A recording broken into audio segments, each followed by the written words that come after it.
working with the training club like since the beginning of this camp.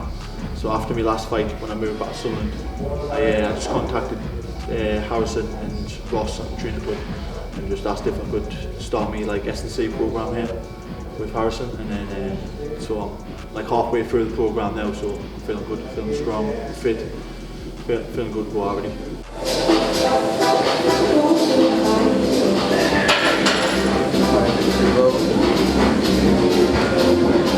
Hoodie on as well?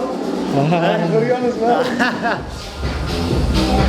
Got some clothing companies today. What? Got some clothing companies today. Oh, nice. Are you fighting on Saturday? What's that? Kicked off the fight thing. It was meant to be this Saturday, like tomorrow, but you can pull it like in the same way. No, it was Kevin who dropped his arm. Nah. How's it, boys? Hi, good. Yeah. Hold that.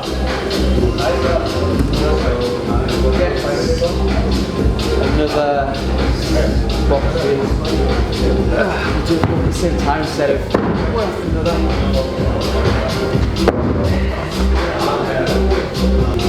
Any injuries? Yeah, got that on my elbow all the time. Would you like that here? It's just they're professional, you know what I mean? They're not trying to, they're very professional in the way like asking us about what I'm doing outside of here. Not just coming in, or it's all about them, and they just like trying to give us all their best sessions at once, you know what I mean? Like some other coaches do that, where they'll just try and kill you. But Harrison and Ross are always asking us like, what sessions have I done the year before? What am I doing later on after this session? So they're always tapering it around like me main training, which is like obviously MMA training. Working around you, everything. Yeah, which is more like a bit more professional, feels like. Yeah. Feel it, boys. Relax. Fight. Fine. That's better. Another boy. That's boys.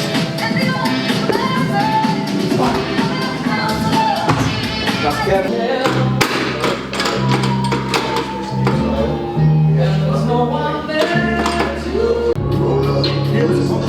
It's like heels in. Nice, something like that. Squeeze that arse, stop the feet. Drive. Reset. That's pal.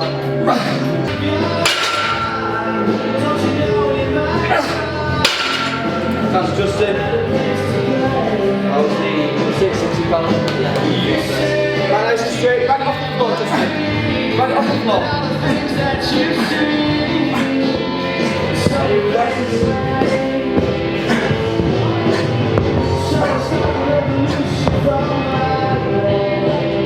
Last boys.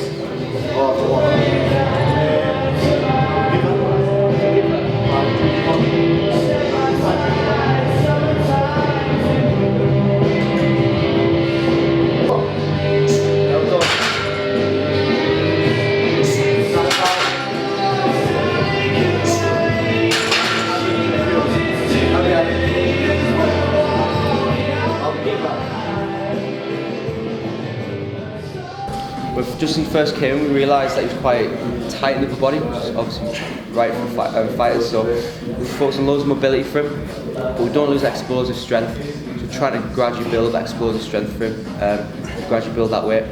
Everything we've been doing so far has been working really well. Justin's adapted really well to it. Everything's looking good.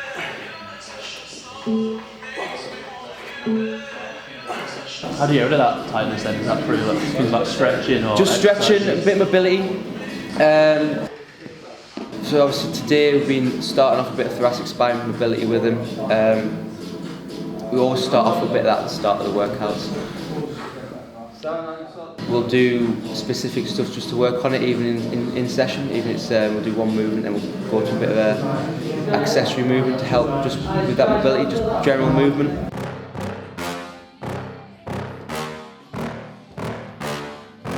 Yeah. Please tell me that I can't, that I won't, that I fail, that I'll never make it out, yeah. Please tell me all the bad, never good. Fill my head full of every single doubt, yeah. Please say any negative thoughts. I pop off when I hear people say I cannot. I get off to the thought of proving everyone wrong. I won't stop to the top, so you better back off and get lost. I'ma stay loud, stay proud, never running out, never heading south. I'll be spreading out, call it word of mouth. Can't put me down, I'll be getting loud. You can have it douse, not what I'm about. Have your cloud, it be raining now. I keep making sound, go another round. I'm legend bound, can't stop me now. You don't wanna fuck with me. A slow burn like a disease. Just tell me that I can and I'll show you things that you couldn't believe. Just tell me that I can. Just tell me that I can. Just tell me that I can. Just tell me that I can.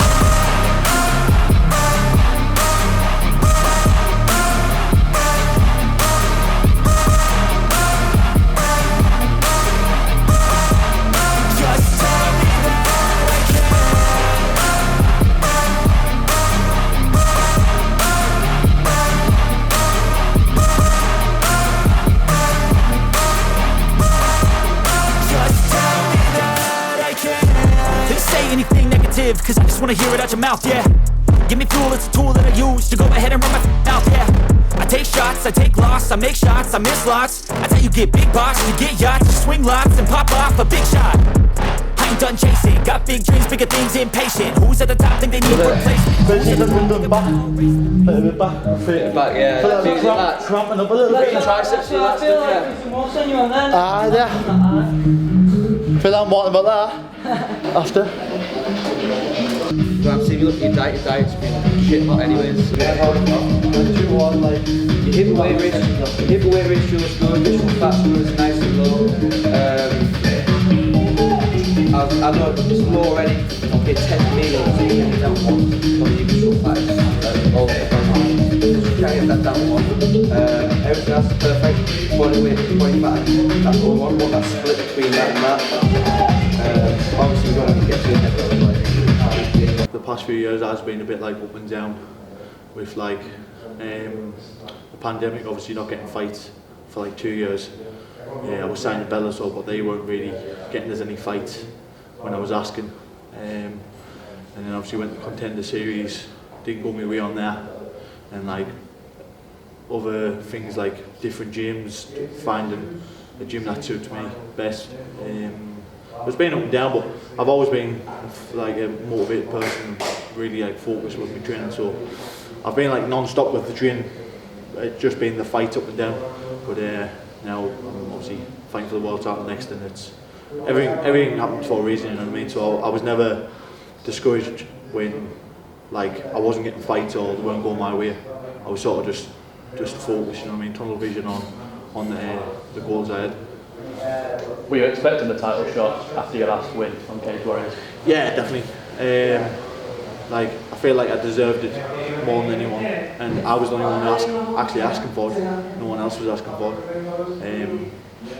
And I knew they were trying to push Reece for the title shot anyways in Belfast, so I just asked for that in his back garden. So now I've got it. So. Yeah. You mentioned the Contender Series just then. What was that whole experience like for you? Yeah, it was a good experience. I feel like obviously you learn more from your losses than like. But people always say that, it seems like cliche when people say, "Oh, you learn more from your losses," but you actually, like, you really do learn more from a loss than a win. Because when you win, it's just like it's all compliments coming at you. Where when you lose, there's a bit of criticism. Obviously, some could just be bullshit on like Instagram or something like that, but like I feel like it's easier to criticise yourself when you lose than when you win. It's hard to criticise yourself sometimes because obviously you're getting that much praise from everyone. You've won the fight. It doesn't went wrong. Sometimes it might be first round finish, so there's not much to criticise from the fight. But it's everything up to a reason. So is there anything specifically you took away from that then? Just find a little bit smarter. Because I feel like sometimes I can be a bit reckless when I get in there, and I'm always looking for the finish. Like every fight, like every round, I'm always looking for the finish. But sometimes you just got to take your time, let the finish come to you instead of looking for too hard. Yeah. Jump for the guillotine in the first round. Is that sort of what you? Yeah, exactly. Just stuff like that.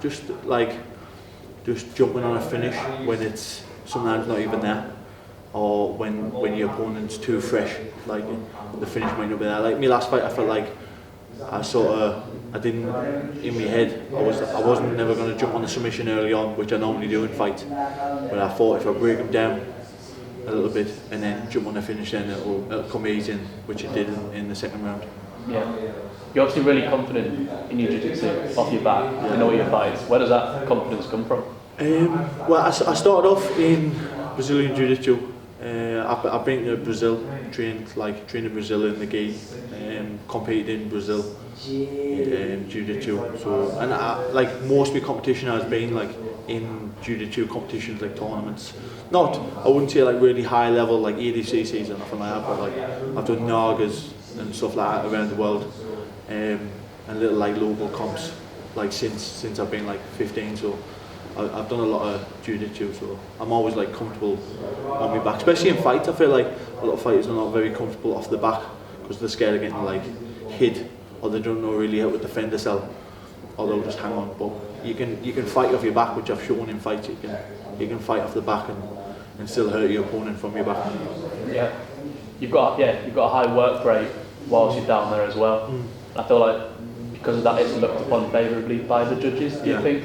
Because you're not just sort of lying there and like even like me, that's just sort of me style of fighting. Like wherever I am in the fight, not like it does go to the judges. For yourself. I'm always looking to hurt my opponent. You know what I mean? Anywhere the fight goes, like if it's up against the fence, I'm not just holding on or looking for a good position.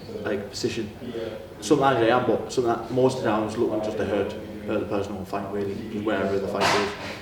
Yeah. Your last fight on Cage Warriors, you looked very emotional after it. Why was that? It was just some stuff outside the cage, and like just coming off a loss, and just it was like one of the first times I felt the pressure. You know what I mean? Like a lot of other fights, I've never really felt any pressure or nerves. I was nervous before the fight. I was feeling like there was a lot of weight on my shoulders, but I knew it was just going to help us in the fight if it did get hard and like push through. But yeah, it was just one of them things. Why did you feel there's more pressure on that one specifically than other ones in the past? Just coming off like a devastating loss like I did. Like obviously, like in your own head and over people's heads, that like you might think about like you might not come back from a loss like that. You know what I mean? Like everyone's saying like, oh, if you get knocked out, it's like you might not be the same fighter, or you might like confidence might dip. But I knew it wasn't going to happen to me. I knew I was going to come back strong. You know what I mean? But it was just that pressure before the fight, knowing like I had to perform. So. Yeah. Obviously facing Reese, as you were saying, for the title next, does it affect your mindset or that it's going to be in Belfast? Does that worry you, or because obviously sort of I'm loving it, to be honest. Like I can't wait. It's I don't know. It's like I feel like that's what I enjoy. Like I enjoy the most, just the walkout, the weigh-ins, the fight, just being in the fight. Like the before stuff. A lot of fighters that want to just win, and then they're so glad when they win. But like I love the build up to the fight, everything about it. You know what I mean, that's why I do it. I'm not getting paid much money at the minute, but I still love it. I get up every day and train hard, like so. Good.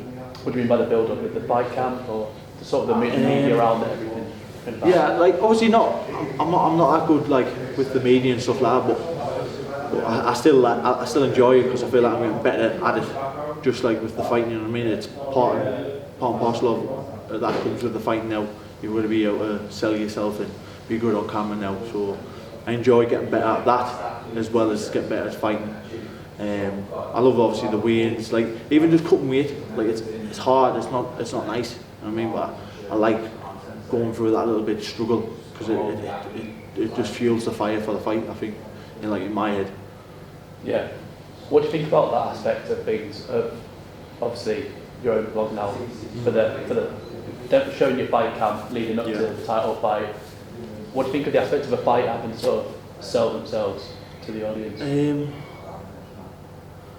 I think I just look at it a different way, because like I used to think like I've got to, like you see like Colby Covington, like he puts on an act to sell himself, which obviously he had to do because he was going to get cut.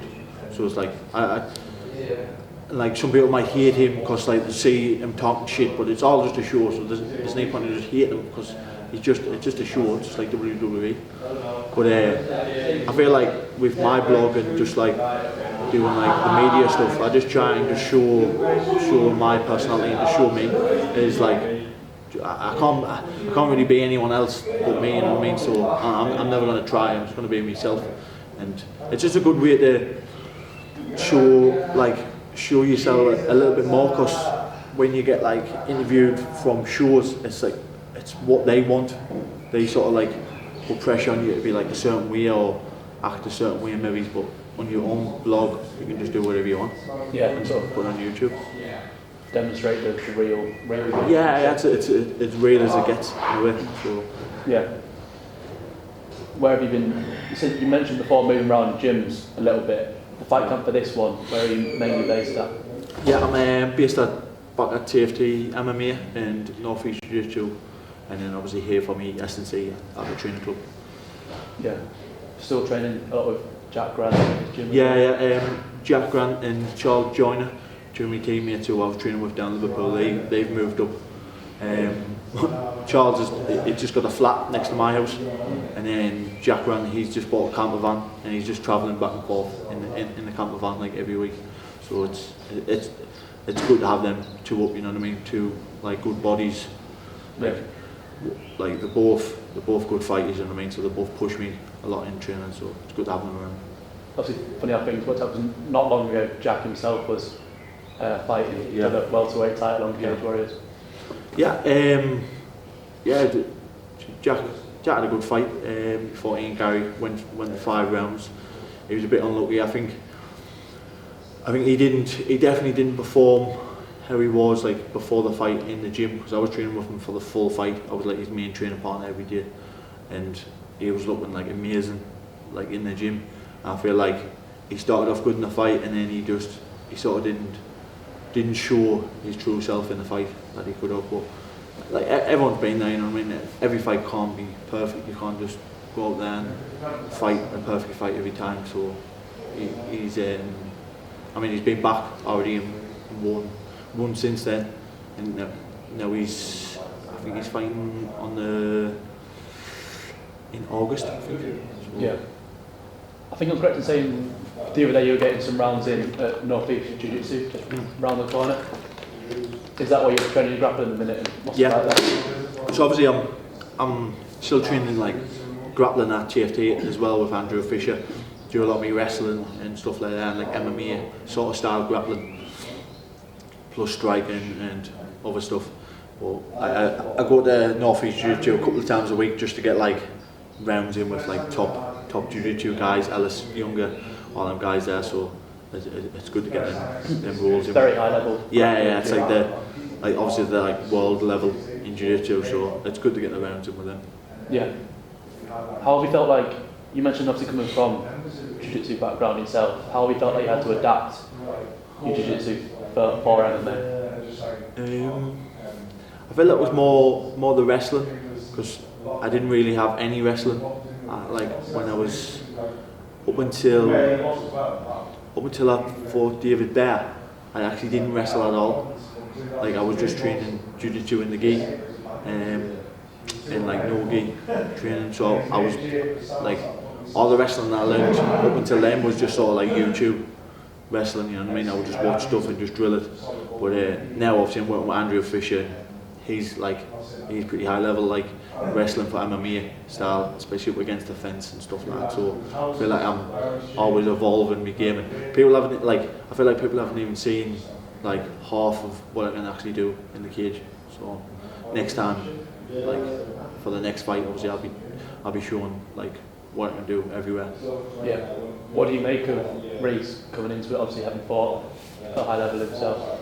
Yeah, he's a good fighter. He's obviously one of the best welterweights in Europe. He's got a good skill set. He's been at the highest level. He wants to get back there, so he's still hungry. You know, I mean, he's still young. People think he's pretty old. He's older than me, but I think a lot of people think he's a lot older than he is because he's been around a long time. He was fighting Obama. He was a world champion on there at a young age, so he's been at the high level for like a long time. He's still hungry, so. Promotion you fought on yourself? Yeah. I had 2 fights on Bama, and then when they folded, they just signed us straight to Bellator because Jude Samuel, he moved over to there, so they signed us on there. So it was good. It was good to fight on there early on in my career. But I still remember when I was my first Bama fight. I was first fight in the card, and Reece was main event for the title against Terry Brazier. And now I'm fighting for a world title now, so it'll be good to show that like I've came from there, and then now I'm here fighting at the top. Can I get a prediction off you for how you think the fight's going to go? I would say a third round finish. After he takes a few like big shots, I feel like I hit way harder than anyone he's fought. Bigger than a lot of people he's fought, you know what I mean? He used to be a lightweight himself, but like I'm a natural welterweight. I'm big at welterweight, so I feel like when I'm in there, I'll feel my size, and I'll just break him down slowly and get the finish in the third round. Break it down on the feet, then get the submission. Yeah. See him again. Are you looking past the fight at all for once you've got the Cage Warriors welterweight title, or No, just as it comes? No, definitely not. I always just, no matter who I'm fighting, I just worry about the fight that's in front of us. You can't underestimate anyone. You know what I mean? Like you've just got to focus on the fight in front of you. So that's what I'm doing. Yeah. Best of luck to you. Cheers, man. Thank you.